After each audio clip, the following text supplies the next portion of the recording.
Shalom in Messiah the Branch, and welcome to our brief study of March 9, 2014, where we will be reading from the historical record of Josephus and his contemporaries from about 2,000 years ago concerning what day the Jews were observing as the Sabbath day in their time, and any possibilities of calendar changes that confused or hid or obfuscated the Sabbath day in the last 2,000 years. The first thing I'd like to present here is a recent news article from the Jewish press of about a year ago, 2013 February, which I believe is significant to the situation in the branch movement, where the Mark of the Beast has been instituted, the attempt to institute Sunday sacredness, which has its spiritual cause and effect in events worldwide, at least on a spiritual religious level. Here in this article we read that, or learn that on February 23rd, or about a year ago, Israeli Knesset government passed a bill permitting the Israelis to have an official civil day of rest. It does not affect or prevent them in any way from observing the traditional and historical Sabbath day that they've always kept, but it's a compromise of the fourth commandment, obviously, in the state of Israel in the last year, which is a very significant event. The article states the first vote on the new legislation in the 19th Knesset was initiated as a joint effort between Yesh Atid's Rabbi Dov Lippman, Jewish Home Naftali Bennett, and surprisingly Prime Minister Benjamin Netanyahu. Easily passing the vote, the Knesset decided that Sundays would now be an official day off from work. MK Rabbi Lippman, our member of Knesset, stated, "I missed having a day off like in America, so I am proud to have introduced this legislation. Now I'll be able to go to baseball games like I used to." Lippman was surprised to learn that the MKs don't actually work on Thursdays, Fridays, and of course Shabbat. Thus, with Sundays off, his work week dropped down to a mere 3 days. Also, he discovered that baseball isn't as popular in Israel as it is in America, so he won't be going to as many Sunday games as he planned. In order to make up for the lost Sunday hours, 2 additional hours of work have been added on to the regular Monday through Thursday work schedule, which means Israelis will now be able to work for at least 10 hours a day, 4 days a week, plus at least half a day on Friday. Economists looking a little deeper into the effects of the legislation are now concerned that the law of diminishing returns was overlooked, and that the average Israeli who is not a programmer will be unable to maintain his or her efforts, concentration, and productivity for the 10 hours needed, and that actual productivity time will still continue to hover at the 6-hour mark each day. Furthermore, the new 10-hour day will now also require the addition of a dinner break, extending the actual workday to 11 hours. And psychologists expect that it may also place a psychological toll on other family members. In homes where both spouses work, those households are expected to incur additional overhead with the need to hire babysitters or place their children in evening care centers. Furthermore, studies have shown that children who are raised by strangers might end up like kibbutz children who were forcibly raised away from their parents during the early years of the state. Until this legislation passed, working on Sundays had been giving Israelis a competitive edge over other global economies by giving Israelis a day's head start in the work week. The loss of the head start, the non-increase in daily productivity, and the deterioration of the family unit are expected to negatively impact the economy and the country. But as proponents of the Sunday off plan repeatedly told us, it will make us just like all other nations. Presumably they were referring to Greece. So this is a significant development, and as I said, I believe it is a spiritual cause and effect because of the events that have taken place at New Mount Carmel in the last 3 years, with the adoption of Sunday sacredness, supposedly as the seventh day. Our main topic here is from a blog site titled Bible Things and Bible Ways, an interesting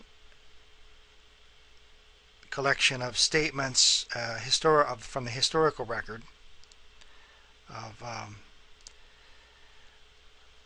those who lived 2,000 years ago. Historical proof that Saturday is the Sabbath.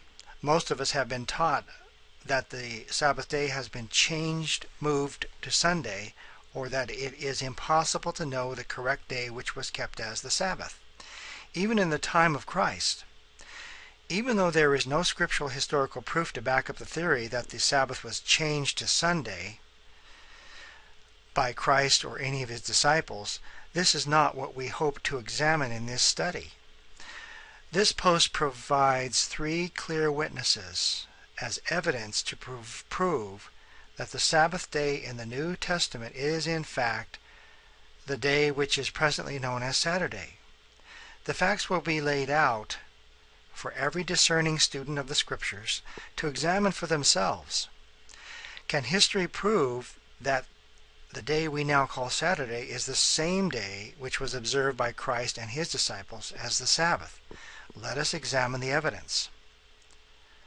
The Apostle Paul, in his first letter to Timothy, writes, "Against an elder receive not an accusation, but before 2 or 3 witnesses," 1 Timothy 5:19, quoting a law on judging people which was taken from the Old Testament, Deuteronomy 19:15. Similarly, we will also provide 3 witnesses to make the case that the word Sabbath was in fact the day which is known as Saturday. We sincerely hope that you will hear the facts from the 3 witnesses and decide for yourself what verdict should be given. Calling of the witnesses. And each of these documents is provided in a blow-up, which I won't enlarge here.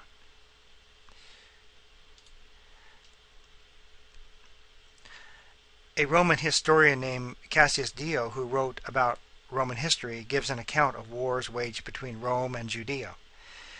In it, he explains the capture of Jerusalem in 63 BC, saying, "As it was, they made an exception of what are called the days of Saturn," that is, on a weekly basis, "and by doing no work at all on those days afforded the Romans an opportunity in this interval to batter down the wall. The latter, on learning of this superstitious awe of theirs," that is, the Jews, "made no serious attempts the rest of the time, but on those days, when they came round in succession, assaulted most vigorously. Thus the defenders were captured on the day of Saturn without making any defense, and all the wealth was plundered." End quote. Cassius wrote that the Romans, who learned that the Jews rested on the days of Saturn, or Saturday, which was known as Saturn's day in Rome, attacked Jerusalem's stronghold on those days. These words also tally with the writings of Josephus, showing us that the Saturn's day in Rome coincided with the day kept as Sabbath by the Jews, even in the 1st century BC. Witness 2, a Roman soldier named Frontinus, in his book named Stratagems, writes the account of the destruction of the Second Temple in Jerusalem in 70 AD, saying, "The divine Vespasian attacked the Jews on the days of Saturn.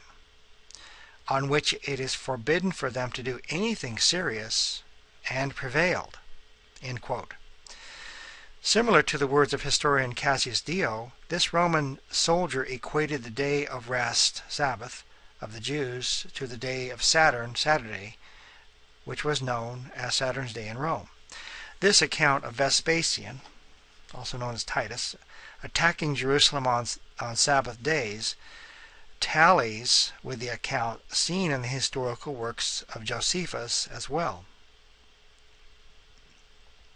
Witness number 3.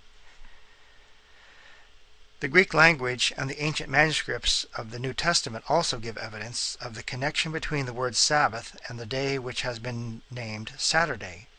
The Greek word Sabbaton, Strong's Greek Concordance G4521, used in the original Greek manuscripts of the New Testament, which is translated as Sabbath in English, is the same word that is used for Saturday in the Greek language even today. In other words, the day which is known to us as Saturday is called Sabbato by the Greeks even today. This is a remarkable piece of evidence which has survived almost untouched to our very present age, making Sabbath and Saturday one and the same. A person who is unsure about this fact can look at any Greek-English dictionary to seek further verification. The easiest tool to translate English into Greek that anyone could use would be to use Google Translate, as seen in the thumbnail to your right. This goes to prove that whoever or wherever we see the word Sabbath in our New Testament English translations, it originally meant a particular day, which is proven to be none other than what we know as Saturday today. The reference is Strong's Greek Concordance Dictionary. Objections. Some bring objections against the above witnesses by arguing that one of the major calendar changes in history would have affected the Saturday Sabbath. We need to consider this valid objection and see whether it holds true. This piece of evidence that is brought against our three witnesses is the Julian to Gregorian calendar change. Now this is a point which has been presented and argued vigorously by Charles Pace of Mount Carmel, New Mount Carmel, Waco, Texas, as I've shown in my previous videos. And it doesn't hold up to scrutiny or the evidence, the weight of evidence. The Julian calendar was instituted in 46 BC by Julius Caesar and was the most widely used calendar in Rome, making this the calendar which the Romans would have used in the time of Christ and subsequently his disciples. The Gregorian calendar, which is the civil calendar used by the whole world today, was put into effect in 1582 by Pope Gregory XIII. Pope Gregory's calendar effectively skipped a few days when this change was made to the Julian calendar in 1582. This is what most who object bring as a witness to say that the Saturday Sabbath would have for sure changed with this change that was done to the calendar system over 400 years ago. What most people do not understand is that the amount of days dropped from the Julian calendar when it was changed to the Gregorian calendar did not in any way affect the 7-day week. In other words, even though 10 days were removed from the calendar, it did not affect the individual days, such as Sunday, Monday, Tuesday, etc. An example is given in the above thumbnail, which indicates this change of calendars that was put into effect in 1752 in the United Kingdom. Note how the removal of days do not affect the days of the week affect the 7-day week. This is a enlargement of the example given, which Wikipedia also clarifies and evidences in the under the topic the week. Here in 1752, the calendar change that was gradually put into effect after Pope Gregory's change is exactly the way it was under the Gregorian calendar change, where the first and second day of the month were on a Tuesday and a Wednesday, and then skipped to the 14th day of the month on the very next day of the week. So the weekly cycle was never changed. This is pretty much common knowledge for anyone who understands the calendar change. It's not a mystery. Continuing on here, closing argument. The testimony of the three witnesses makes it very clear that the day which is known today as Saturday is none other than the Sabbath mentioned in the New Testament. The day of Saturn, or Saturday, was the day known by the Romans to be the same day as what was observed by the Jews as the Sabbath. The Greek word Sabbaton is the unmistakable proof that the word Sabbath in the New Testament is in fact Saturday. Through reading the New Testament alone, we know that the Pharisees disagreed on how Yeshua or Jesus observed the Sabbath. But there were no arguments made against the day that was observed by Christ. This makes it clear that the same day that Christ kept in accordance to God's fourth commandment, referenced here in Mark 1:21, 6:2, Luke 4:16, and Luke 13:10, was the day which was widely observed by the Jews as the Sabbath. This is also the same day that the disciples, including Paul, observed in Luke 23:56, Acts 13:14, 15:21, and 17:2, and 18:4. If Yeshua or Jesus also kept God's rest day on Saturday, what is known today as Saturday, the Jews didn't call it Saturday. That's irrelevant. It would be highly unlikely that the Sabbath instituted and instructed by God Almighty could be any other day. And because the 7-day week has not been effected in any way for the past 2,000 years, the Saturday Sabbath also has not been exposed to any change, making each Saturday the Sabbath day, instituted by our Heavenly Father and followed by Christ and His disciples. It is up to each of us to look at the provided evidence and make a judgment for ourselves.